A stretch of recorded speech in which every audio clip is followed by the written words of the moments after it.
मज़ीद वीडियोस देखने के लिए हमारे चैनल को सब्सक्राइब कीजिए और बेल आइकन को क्लिक कीजिए। अस्सलाम वालेकुम, मैं हूं हानी और मेरे आज के सेगमेंट का नाम है एक और पहलू। हम आज एक बार फिर मौजूद हैं your very own clinical psychologist miss Rubaisha के साथ। हमारे आज के सेगमेंट का टॉपिक है मेडिसिन अनप्रेस्क्राइब्ड। अस्सलाम वालेकुम मिस, कैसी हैं आप? वालेकुम अस्सलाम, आप कैसे हैं? मैं बिल्कुल ठीक। Okay, so let's move forward towards our topic. हमारे टॉपिक का फर्स्ट क्वेश्चन ये है, आप क्या कहेंगी सेल्फ मेडिकेशन या टोटकों के बारे में? सेल्फ मेडिकेशन और ये जो घरेलू टोटके होते हैं, ये वक्त आने पे बहुत ज़्यादा नुकसान का बायस बन सकते हैं। हम अक्सर देखते हैं कि लोगों को डिफरेंट चीज़ों से एलर्जी होती है, डिफरेंट इंग्रेडिएंट से एलर्जी होती है, डिफरेंट केमिकल से एलर्जी होती है। तो उसकी वजह से अगर आप अनप्रिस्क्राइब मेडिकेशन ले रहे हो तो उसकी वजह से आपको एलर्जीज हो सकती हैं। फिर हम अक्सर ये भी सुनते हैं कि हमने घर पे हम स्लीपिंग पिल्स ले रहे थे, लेकिन अब हमें वो स्लीपिंग पिल्स असर ही नहीं कर रही। हम तो पूरी रात दवाई ले रहे हैं, फिर भी नींद नहीं आ रही, पूरी रात जाग रहे हैं। क्यों? क्योंकि अब आपकी बॉडी रेजिस्टेंट हो गई है उस चीज़ के लिए। और फिर आगे क्या होता है कि यही चीज़ एडिक्शन की कॉज बनती है। आपको आगे जाके आप एडिक्ट होने लगते हो उस चीज़ को, उस दवा के? जी, उस दवा के।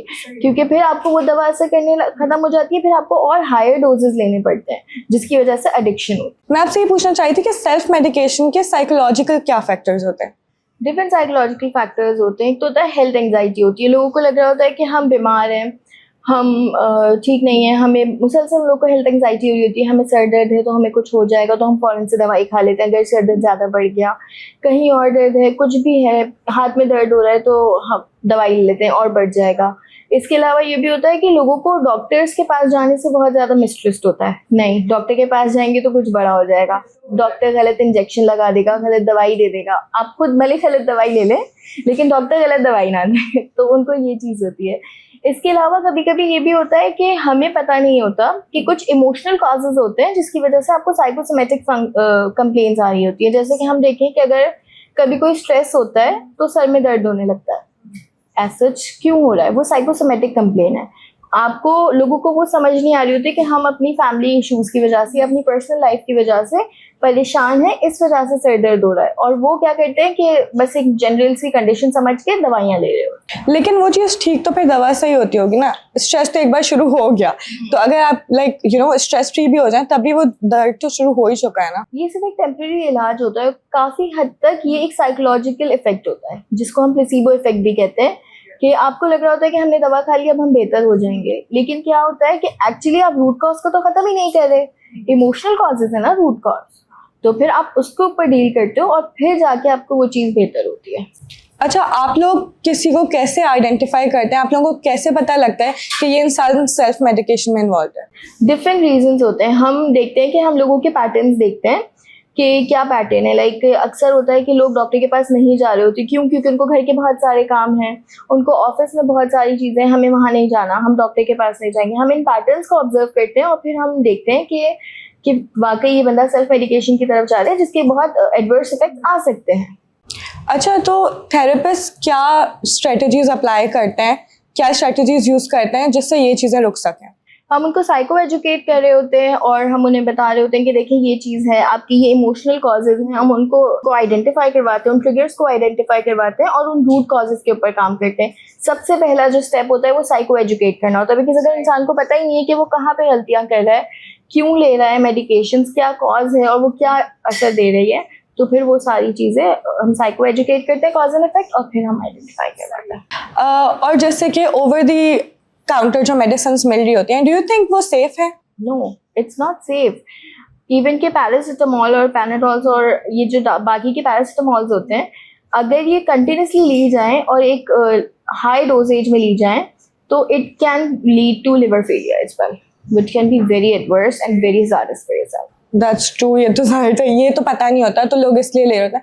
लाइक इवन ये चीज़ मैंने भी नोटिस किया, पहले मैं एक पैराडोल खाती थी, उससे मेरा सर का दर्द सही होता था, अब 2 से भी नहीं होता अक्सर। तो भी नहीं होता बिकॉज बॉडी रेजिस्टेंट हो गई है ना। इसके नुकसानात क्या हैं? मतलब लाइक सेल्फ मेडिकेशन और टोटके, जैसे हमारे बड़े बूढ़े भी ये वाली चीज़ें वो लोग टोटकों पे ज़्यादा इम्प्लीमेंट करते हैं, तो आप लाइक ओवरऑल टोटकों से रिलेटेड आप बताएं। हम घरेलू जो टोटके यूज़ करते हैं ना, पहले अब कुछ मटेरियल्स का भी होता है, उसके बाद अब ये होता है कि हम जो दवाई खा रहे हैं या हम कोई और चीज़ खा रहे हैं, उसके साथ वो रिएक्ट करके और ज़्यादा ख़राब कर सकती है आपकी कंडीशन को। हमें पता नहीं होता, हम कम्प्लीटली घरेलू टोटकों पे रिलाई कर रहे होते हैं। क्यों? क्योंकि हमारा एक बहुत ज़्यादा एक परसेप्शन बना हुआ है कि हम डॉक्टर के पास जाएंगे तो वो तो 2 पैनाडॉल ही देगा, तो हम नहीं जा रहे। हम 2 पैनाडॉल ले लेते हैं, हम घरेलू टोटके कर लेते हैं, हम उससे बेहतर हो जाएंगे। That is not right. आप अपनी कंडीशन देखें, बिल्कुल ख़राब करके डॉक्टर के पास जाना है तो फिर आप अपने ही साथ बुरा कर रहे हैं। तो बेहतर है कि आप इनिशियल स्टेजेस में डॉक्टर के पास चले जाएं और अपनी कंडीशन को बेहतर करें। सही। और डू यू थिंक ये कोई एज स्पेसिफिक भी होता है, किस उम्र के लोग ये चीज़ ज़्यादा कर रहे होते हैं?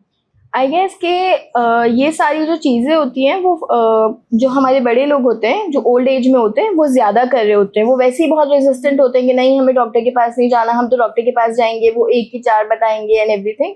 उसके अलावा कभी कभी ये भी होता है कि आपकी फैमिली, आपके जो बच्चे होते हैं उनके ऊपर भी हम, जो माएँ होती हैं वो कर रही होती हैं, अच्छा नज़ला हो रहा है तो हमने कफ सिरप पिला दी। ये सारी चीज़ें मदर्स भी कर रही होती हैं, और जो एडल्ट्स होते हैं, जो यंग एडल्ट्स होते हैं, उनके ऊपर फैमिली भी प्रेशराइज कर रही होती है कि डॉक्टर के पास जाने की क्या ज़रूरत है, खुद ही ले लो कोई दवाई, मैं दे देती हूँ, हमने इतने साल देखे हैं, हमने भी तो खा के ठीक हुए, आप भी हो जाओगे। ऐसा नहीं होता। हाँ, ज़्यादातर ये चीज़ होती है कि वो लोग क्या जाने की क्या ज़रूरत है, खुद ही कर लेते हैं। सही।